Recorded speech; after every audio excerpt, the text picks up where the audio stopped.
Yesus intane torarranjiru turem makanko situ dabana mullachu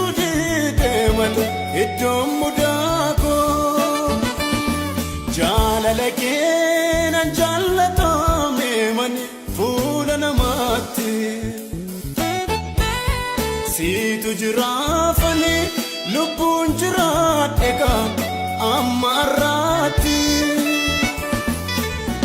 naga ko unde jirena amanana ko Yesus sinaf kabenya naga ko unde jirena amanana ko Yesus sinaf kabenya